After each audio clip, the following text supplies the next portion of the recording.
ഈ പുഞ്ചിരികൾക്ക് പിന്നിൽ തീരാത്ത സങ്കടങ്ങളുടെ കടലിരമ്പമുണ്ട്. ദൈവത്തിന്റെ അപൂർവ സൃഷ്ടികളുടെ നമുക്ക് തിരിച്ചറിയാവുന്നതിനും അപ്പുറത്തുള്ള സങ്കടങ്ങൾ, അവരുടെ അമ്മയുടെ, അച്ഛന്റെ, സഹോദരങ്ങളുടെ, ആർക്കും പരിഹരിക്കാനാവാത്ത ദുരിതങ്ങൾ. ഒരു ഭിന്നശേഷിയുള്ള കുഞ്ഞു പിറക്കുമ്പോൾ മാതാപിതാക്കളുടെ ജീവിത സന്തോഷങ്ങൾ അവിടെ തീരുകയാണ്. അങ്ങനെ ജീവിത പരീക്ഷണത്തിൽ തോറ്റുപോകേണ്ടിയിരുന്ന ഒരു ഉമ്മയുടെയും ഉപ്പയുടെയും പോരാട്ടത്തിൽ നിന്നാണ് ശാന്തിസദനത്തിന്റെ ചരിത്രം ആരംഭിക്കുന്നത്. തുടക്കം ഒരു കുട്ടിയും ഒരു അധ്യാപകനുമായിരുന്നു ഉണ്ടായിരുന്നത്.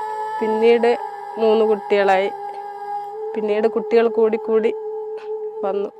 ശാന്തിസദനം അനേകം നിസ്സഹായർക്കുള്ള ആശ്വാസവും പ്രതീക്ഷയുമായി വളർന്നുകൊണ്ടേയിരുന്നു. പിന്നീട് ഒരു കൂട്ടം സഹൃദയരുടെ സന്മനസ്സിൽ വിദ്യാസദനം എഡ്യൂക്കേഷണൽ ആൻഡ് ചാരിറ്റബിൾ ട്രസ്റ്റ് ശാന്തിസദനത്തെ ഏറ്റെടുക്കുകയും ആയിരക്കണക്കിന് സുമനസ്സുകളുടെ പ്രാർത്ഥനയും അകമഴിഞ്ഞ സഹായവും കൊണ്ട് ഇന്ന് 200ഓളം കുട്ടികൾക്ക് സമഗ്രവും ശാസ്ത്രീയവും സമ്പൂർണവുമായ പഠന പരിശീലനങ്ങൾ നൽകുന്ന സ്ഥാപനമായി ശാന്തിസദനം വളരുകയും ചെയ്തു. ഇവിടെ 196 ഭിന്നശേഷി വിദ്യാർത്ഥികളാണ് പഠന പരിശീലനത്തിനായിട്ട് 14 പഞ്ചായത്ത് 2 മുനിസിപ്പാലിറ്റി ഏരിയയിൽ നിന്ന് എത്തുന്നത്. ഇവിടെ 3 വയസ്സ് മുതൽ 49 വയസ്സ് വരെയുള്ള ആൾക്കാർ പഠനത്തിനും പരിശീലനത്തിനുമായിട്ട് എത്തുന്നുണ്ട്. Pre primary, primary 2, secondary, pre vocational 1, pre vocational 2, care, vocational എന്നീ വിഭാഗങ്ങളിലായിട്ടാണ് വിവിധ തരത്തിൽ കുട്ടികൾക്ക് പഠന പരിശീലനം നൽകുന്നത്.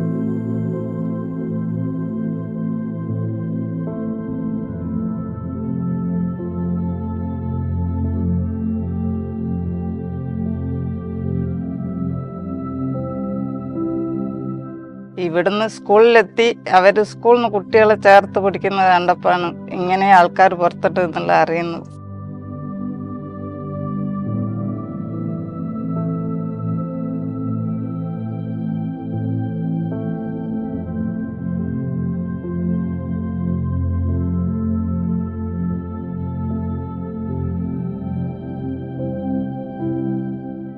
ഞാൻ സ്പെഷ്യൽ എഡ്യൂക്കേറ്റർ ആണ്. നമ്മൾ സെൻസറി റൂം കൂടുതലായിട്ടും യൂസ് ചെയ്യുന്നത് ASD കുട്ടികൾക്ക് അവരുടെ ഫോക്കസ് അതുപോലെ അറ്റൻഷൻ കൂടുതൽ കൊണ്ടുവരാൻ വേണ്ടിയിട്ട് നമ്മൾ ഈ റൂം യൂസ് ചെയ്യുന്നുണ്ട്. അതുപോലെ ഒരു സെൻസറി എക്സ്പീരിയൻസ് റെഗുലേറ്റ് ചെയ്യാൻ വേണ്ടിയിട്ട് ഈ റൂം നമ്മൾ ഹെൽപ്പ് ചെയ്യുന്നുണ്ട്.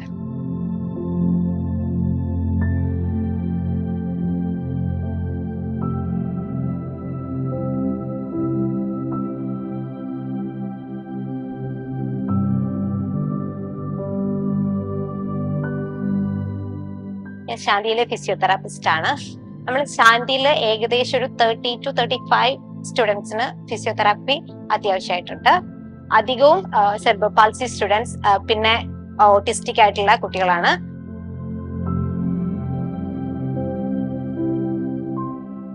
സ്കൂളിൽ പോയാൽ കുറേ മാറ്റമുണ്ട്. ഭക്ഷണം വാരി കഴിക്കും, കസാലയിലിരിക്കും. മറ്റു കസാലയിലൊന്നും ഇരിക്കുകയല്ലായിരുന്നു, പേടിയേനും വീഴുന്നതിന് ഭയങ്കര പേടി. പറഞ്ഞാലെല്ലാം അനുസരിക്കുന്നൊക്കെ ഉണ്ട്. കുറേ മാറ്റങ്ങളൊക്കെ സംഭവിച്ച് ക്ലാസ് കൈകൊണ്ട് എടുക്കലായിരുന്നു. ക്ലാസ് എടുത്താൽ തന്നെ നിലത്ത് വെക്കാൻ പേടിയാ.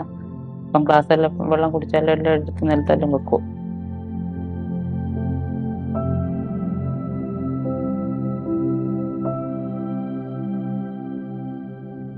കേവലം ഒരു റീഹാബിലിറ്റേഷൻ ഇൻസ്റ്റിറ്റ്യൂട്ട് എന്നതിലും അപ്പുറം ഭിന്നശേഷിക്കാരായ കുട്ടികളിൽ സാധ്യമായ ചിലരെ തൊഴിൽ ചെയ്യാനും സ്വയാശ്രിതരാക്കാനും താങ്ങില്ലാതെ തകർന്നുപോയ അവരുടെ കുടുംബങ്ങളെ മെച്ചപ്പെട്ട ജീവിതത്തിന് പ്രാപ്തമാക്കാനും സാധിക്കുന്ന തരത്തിലാണ് ശാന്തിസദനത്തിന്റെ പ്രവർത്തനങ്ങൾ. ഒരു വിദ്യാലയം എന്ന നിലയിലും തൊഴിൽ പരിശീലന കേന്ദ്രമെന്ന നിലയിലും സമാനതകളില്ലാത്ത വിജയവും വിശ്വാസവും നേടാൻ ശാന്തിസദനത്തിന് കഴിഞ്ഞിട്ടുണ്ട്.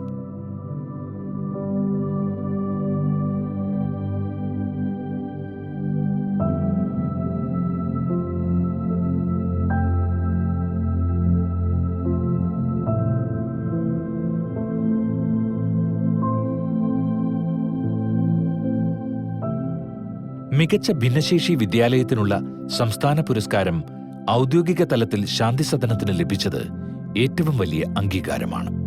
എന്നാൽ ഭാവിയിലേക്ക് നോക്കുമ്പോൾ ആശങ്കപ്പെടുത്തുന്ന ഒരുപാട് ചോദ്യങ്ങൾ നമുക്ക് മുന്നിലുണ്ട്. മാതാപിതാക്കളുടെയും പ്രത്യേകിച്ച് അമ്മമാരുടെയും അർപ്പണബോധമുള്ള പരിശീലകരുടെയും സഹായത്തോടെ മാത്രം ജീവിക്കാൻ കഴിയുന്ന കുരുന്നുകളുടെ ഭാവിയിൽ വലിയ പ്രതിസന്ധികൾ രൂപപ്പെടുന്നുണ്ട്. 4 മണി കഴിഞ്ഞാൽ കുട്ടികളുടെ സംരക്ഷണം അവരുടെ വീട്ടുകാരാണ് ചെയ്തു വരുന്നത്.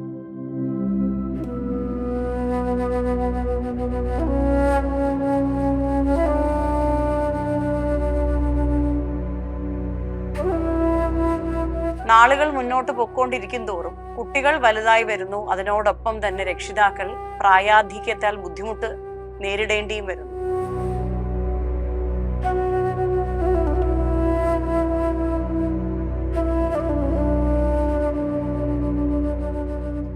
ഇവരെ ഭാവി അതൊരു ചോദ്യചിഹ്ന. ഞങ്ങൾക്ക് പ്രായമായി വരികയാണ്. ഇവരെന്ന് പറഞ്ഞാൽ രണ്ടാളും ഒന്നും ചെയ്യാത്ത അവസ്ഥയല്ലേ. അപ്പം സഹായത്തിന് ആള് കൂടിയേ തരൂ. എന്നും എനിക്കിങ്ങനെ പോകാൻ പറ്റിയില്ലല്ലോ, അതൊന്നും ഒരു ടെൻഷനാണ്. കുട്ടികളുടെ രക്ഷിതാക്കൾ മരണപ്പെട്ടു പോയാൽ അല്ലെങ്കിൽ അവർ അവശരായി പോയാൽ അവർക്ക് ഒരു കൈത്താങ് ആവശ്യമാകേണ്ടി വന്നാൽ ഈ കുട്ടികളെ വീടുകളിൽ ആര് സംരക്ഷിക്കും എന്നുള്ളത് വലിയ ചോദ്യചിഹ്നമാണ്.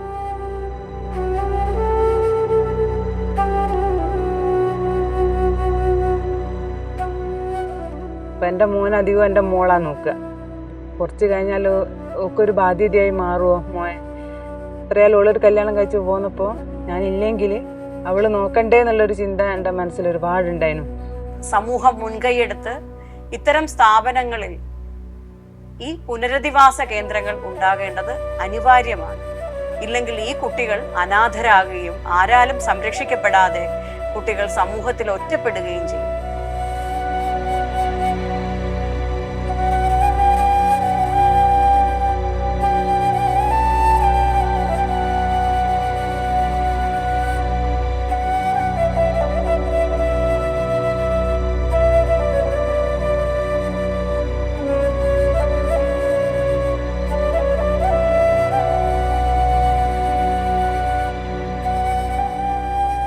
രക്ഷിതാക്കളുടെ ഏറ്റവും വലിയ സ്വപ്നമാണ് ശാന്തി സദനത്തിനൊരു ഹോസ്റ്റൽ. കാരണം ഒരു അസുഖം വന്നാൽ പോലും ഇവരെ നിർത്തിയിട്ട് പോകാൻ പറ്റിയൊരു സ്ഥലമില്ല. ഞാനിങ്ങനെ വിചാരിക്കുന്നത് എന്താ വെച്ചാൽ എൻ്റെ മരണത്തിന് മുന്നേ അവൻ മരിക്കണം എന്നുള്ളൊരാഗ്രഹമാണ് എനിക്കുള്ളത്. കാലശേഷം ആരും നോക്കാനുണ്ടാവൂലോ എന്നുള്ളൊരു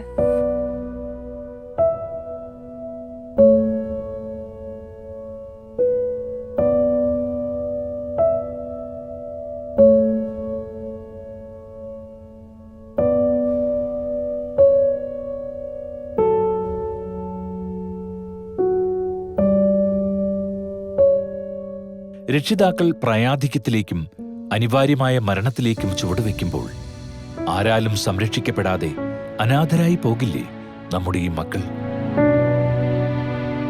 അത് ഞാൻ പലപ്പോഴും ആലോചിക്കുന്ന ഒരു കാര്യമാണ്.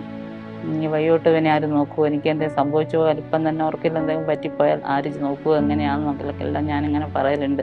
സെറീനക്കോട് ഞാൻ സ്കൂളിൽ ഇങ്ങനെ പറയാം. ഞാൻ പറഞ്ഞു ഇങ്ങനെ പേടിക്കേണ്ട ടീ എനിക്ക് ഞാളൊക്കെ അല്ലേ ഒരു തമാശ കൂടി ഇങ്ങനെ പറയലുണ്ട് ഈ സമയത്ത്. അങ്ങനെയുള്ള ഒരു പ്രതീക്ഷയുണ്ട്. പിന്നെ പഠിച്ചവനല്ലേ ഇങ്ങനെ ആക്കിയത്, പഠിച്ചവൻ തന്നെ എന്തെങ്കിലും ഒരു വഴി കാണിച്ചു തരും എന്നുള്ളൊരു ബോധത്താൽ ഇങ്ങനെ നടക്കുക. ഭിന്നശേഷി വിഭാഗത്തിലെ എല്ലാ വിദ്യാലയങ്ങളോടൊപ്പം ഒരു പുനരധിവാസ കേന്ദ്രം അത്യാവശ്യമാണ്. അതുപോലെ തന്നെ ശാന്തി സദനത്തിലെ വൊക്കേഷണൽ വിഭാഗത്തിലെ കുട്ടികളെല്ലാം തന്നെയും പ്രായമേറി വരികയാണ്. അപ്പൊ നമുക്ക് മനസ്സിലാക്കാൻ കഴിയും അവരുടെ രക്ഷിതാക്കളെല്ലാം അവശരായി തുടങ്ങി എന്നുള്ളതാണ് അതിൻ്റെ അർത്ഥം. ഒരു നൊന്ത് പ്രസവിച്ച അമ്മ പറയുകയാണ് തൻ്റെ സാധാ കുഞ്ഞുങ്ങളെക്കാൾ എത്രയോ 10 മടങ്ങ് ഇരട്ടിയാണ് 18 വയസ്സും 21 വയസ്സുള്ള ഒരു കുഞ്ഞിനെ ഈ രൂപത്തിൽ രൂപപ്പെടുത്തിയെടുക്കാൻ. എന്നിട്ട് പറയുന്നത് ഈ കുഞ്ഞ് മരിച്ചു കാണാൻ ഞാൻ ആഗ്രഹിക്കുന്നു. ഇത് ഒരു അമ്മയുടെ മാത്രം അവസ്ഥയല്ല. ഇത്തരത്തിൽ ബുദ്ധിപരമായ വെല്ലുവിളികൾ നേരിടുന്ന എല്ലാ അമ്മമാരുടെയും അച്ഛൻ്റെയും വേദനയും വേവലാതിയുമാണിത്. ഈ കുട്ടികൾക്ക് ഒരു റീഹാബിലിറ്റേഷൻ സെന്റർ അത്യാവശ്യമാണ്. ഇല്ലെങ്കിൽ അവരെ ആരും സംരക്ഷിക്കപ്പെടാതെ അവർ സമൂഹത്തിൽ അലഞ്ഞു തിരിഞ്ഞ് നടക്കേണ്ട ഒരവസ്ഥ വരും. അത് വരാതിരിക്കാൻ എത്രയും വേഗം ശാന്തി സദനം സ്കൂളിന് ഒരു റീഹാബിലിറ്റേഷൻ സെന്റർ അനിവാര്യമാണ്. അതിന് നമുക്കെല്ലാം ഒത്തുചേർന്ന് പ്രവർത്തിക്കാം. രക്ഷിതാക്കളുടെ ആശങ്ക എന്ന് പറയുന്നത് ഞങ്ങൾക്ക് ശേഷം കുട്ടികളെ ആര് സംരക്ഷിക്കും? ഈ ചോദ്യത്തിനുള്ള ഉത്തരം തേടിക്കൊണ്ടാണ് ഒരുപാട് രക്ഷിതാക്കൾ ദിവസങ്ങൾ തള്ളി നോക്കുന്നത്. അവിടെയാണ് Shanthi Sadanam institute of rehabilitation and advance studies അവരുടെ ഒരു പുനരധിവാസ കേന്ദ്രം നമ്മൾ ആലോചിക്കുന്നത്. അവർക്ക് അവരുടെ മരണം വരെ നമ്മളോടൊപ്പം അവർക്കുണ്ടാവാം. അമ്മമാരോടും അച്ഛന്മാരോടും നിങ്ങളിഞ്ഞ് വേവലാതിപ്പെടണ്ട, കുഞ്ഞുങ്ങളുടെ കാര്യം ഞങ്ങൾ ഏറ്റെടുത്തോളാം. നിങ്ങൾക്കും വേണമെങ്കിൽ നമ്മളോടൊപ്പം വന്നു ചേരാം. അതിനാണ് 14 ഏക്കർ സ്ഥലത്തിൽ വിസ്തൃതമായി ഭിന്നശേഷിക്കാരുടെ സമഗ്രമായൊരു പദ്ധതി. ഒരുപക്ഷെ ഇന്ത്യയിൽ തന്നെ അത്തരത്തിൽ സമഗ്രമായ ഒരു പദ്ധതി ഞങ്ങൾ അന്വേഷിച്ചിട്ട് ഇതുവരെ കണ്ടെത്താനായിട്ടില്ല. രക്ഷിതാക്കൾ പ്രായാധിക്യത്തിലേക്കും അനിവാര്യമായ മരണത്തിലേക്കും ചുവടുവെക്കുമ്പോൾ ആരാലും സംരക്ഷിക്കപ്പെടാതെ അനാഥരായി പോകില്ലേ നമ്മുടെ ഈ മക്കൾ? മാതാപിതാക്കൾ മരണപ്പെട്ടു പോയാൽ അവരുടെ കുട്ടികൾ എന്ത് ചെയ്യും എന്നുള്ള വ്യാകുലയിൽ നിന്ന് അവരുടെ ഫുൾ ഉത്തരവാദിത്തങ്ങൾ അവരും കുട്ടികളുടെ മരണം വരെ അവരുടെ ഉന്നമനത്തിന് വേണ്ടി പ്രവർത്തിക്കണമെന്ന് വളരെ വിരുദ്ധമായി അഭ്യർത്ഥിക്കുന്നു. അതിനുവേണ്ടി പ്രവർത്തിക്കുന്ന ഇസ്രാസിനെ നിങ്ങളുടെ സഹകരണം തീർച്ചയായിട്ടും ഉണ്ടാകുമെന്ന പ്രതീക്ഷയിലാണ് ഇത്തരം വലിയൊരു സംഗതിക്ക് നമ്മൾ തുടക്കം കുറിച്ചിരിക്കുന്നത്. അങ്ങനെ കുട്ടികളും അവരുടെ രക്ഷിതാക്കളും അനാഥരായി പോവരുത് എന്ന ലക്ഷ്യത്തോടെയാണ് Shanthi Sadanam institute of rehabilitation and advanced studies എന്ന സിറാസ് അതിന്റെ ഏറ്റവും വലിയ ചുവട് വയ്ക്കുന്നത്. സമഗ്രമായ ഒരു കാഴ്ചപ്പാടോടുകൂടി ഇന്ത്യയിൽ തന്നെ ആദ്യമായിട്ടാണ് ഇത്തരമൊരു സംരംഭം ആരംഭിക്കുന്നത്. ഏർലി ഇന്റർവെൻഷൻ മുതൽ speech therapy, physiotherapy, occupational therapy, hydrotherapy, pet therapy, censoring therapy, psychotherapy എന്നിങ്ങനെ കുട്ടികളുടെ മാനസികവും ശാരീരികവുമായ ഉന്നമനത്തിനു വേണ്ടി എല്ലാ തരത്തിലുമുള്ള സൗകര്യങ്ങളും ഉൾപ്പെടുന്നതാണ് സിറാസ്. അവരുടെ ഒരു പുനരധിവാസം സാധ്യമാക്കണം എന്നുള്ള ഒരു മഹത്തായ ഉദ്ദേശത്തിലാണ് ഇപ്പോൾ നമ്മൾ ഇറങ്ങി തിരിച്ചിട്ടുള്ളത്. തീർച്ചയായിട്ടും കഴിഞ്ഞ 16 വർഷത്തെ അനുഭവങ്ങൾ നമുക്കൊരുപാട് പാഠം ഈ കുട്ടികളിൽ നിന്ന് പഠിക്കാൻ കഴിഞ്ഞിട്ടുണ്ട്. അതിൻ്റെ ഒരു ഇംപ്ലിമെൻ്റാണ് തീർച്ചയായിട്ടും നമ്മുടെ ഈ പുതിയ പദ്ധതി. അതോടൊപ്പം കുട്ടികളെയും പോകാൻ മറ്റൊരിടമില്ലാത്ത അവരുടെ രക്ഷിതാക്കളെയും അധിവസിപ്പിക്കുന്നതിനും സംരക്ഷിക്കുന്നതിനും കോട്ടേജുകളും ഒരുക്കുന്നുണ്ട്. ഭിന്നശേഷി വിദ്യാർത്ഥികളെ പരിശീലിപ്പിക്കുന്നതിന് വിദഗ്ധരായ ട്രെയിനേഴ്സിനെ വളർത്തിയെടുക്കുന്നതിന് വിവിധ തരം കോഴ്സുകളും സിറാസിൽ ആരംഭിക്കേണ്ടതുണ്ട്. ഭിന്നശേഷിക്കാരായ തങ്ങളുടെ കുട്ടികളെ സുരക്ഷിതമായി ഏതാനും ദിവസങ്ങൾക്കോ എന്നേക്കുമായോ താമസിപ്പിക്കാൻ സിറാസിൽ സൗകര്യമുണ്ടാവും. ഭിന്നശേഷി വിദ്യാർത്ഥികൾക്ക് മാത്രമായുള്ള പഠന പരിശീലന കേന്ദ്രവും തൊഴിൽശാലയും കൃഷിയിടവും മെഡിക്കൽ സെന്ററും ഉല്ലാസത്തിനുള്ള സൗകര്യങ്ങളും അടങ്ങിയ സമ്പൂർണമായ ഒരു പദ്ധതിയാണ് സിറാസ്. ഈ മേഖലയിൽ ലോകത്തിന് തന്നെ മാതൃകയാക്കാവുന്ന വിധത്തിൽ നമ്മുടെ സ്ഥാപനത്തെ വളർത്തിയെടുക്കേണ്ടതുണ്ട്. അത് നമ്മൾ ഓരോരുത്തരുടെയും ഉത്തരവാദിത്തമാണ്, കടമയാണ്.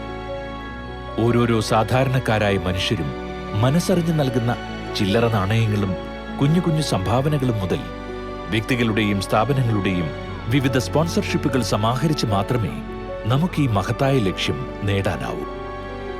ഓരോ സുമനസ്സുകളോടും ഹൃദയപൂർവ്വം ഞങ്ങൾ അപേക്ഷിക്കുകയാണ്. നമുക്ക് ദൈവത്തിന്റെ കാരുണ്യത്തിലും അനുഗ്രഹത്തിലും നമ്മുടെ കുഞ്ഞുങ്ങളെ ചേർത്ത് പിടിക്കാം. അവരെ അനാഥരാകാതെ തെരുവുകളിലേക്ക് വിട്ടുകൊടുക്കാതെ നമുക്ക് സംരക്ഷിക്കാം. ദൈവത്തിൽ നിന്നുള്ള സ്വർഗവാസികളായ പ്രത്യേകതകളേറെ നിറഞ്ഞ ഈ മക്കളെ നമ്മുടെ കൈകൾ വിരിച്ചു പിടിച്ച് മാറോട് ചേർക്കാം. ദൈവത്തിന്റെ കാരുണ്യവും കരുതലും തീർച്ചയായും നമ്മിലുമുണ്ടാവും.